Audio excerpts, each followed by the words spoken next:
Saját személye ellen kért kivizsgálást az Országos Korrupció Ellenes Igazgatóságtól Eckstein Kovács Péter.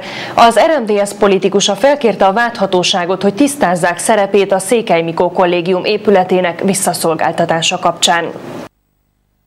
Eckstein hangsúlyozta, 1999 és 2000 között kisebbségügyi miniszterként a restitúciós törvény hiányában több egyházi és közösségi ingatlan visszaszolgáltatását segítette elő. Ő és munkacsoportja javasolta a kormánynak, hogy milyen ingatlanokat szolgáltassanak vissza.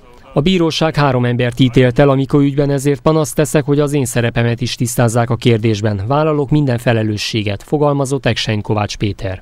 Úgy éreztem, hogy nekem van egy bizonyos erkölcsi felelősségem, mert végsősorban én voltam, aki kezdeményeztem a Székely Mikónak a visszaszolgáltatását, és az, hogy azok a kollégák, akik ezt végrehajtották, amit én kezdeményeztem, hogy ők szenvednek, és az ügyészség nyomozza őket, és én pedig ezt nézzem, hát ezt nem tartom egy túl jó dolognak. A politikus közölte, meg van győződve a visszaszolgáltatás törvényességéről, és ugyanúgy meg van győződve a 3 elítélt ártatlanságáról is.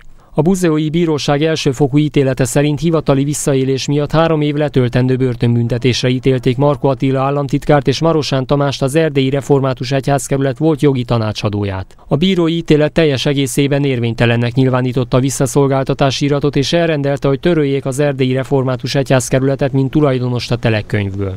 A vádirat szerint a Restitúciós Bizottság tagjai érvénytelen dokumentumok alapján szolgáltatták vissza az ingatlant a Református Egyháznak, és ezzel 1.300.000 lejes kárt okoztak az államnak.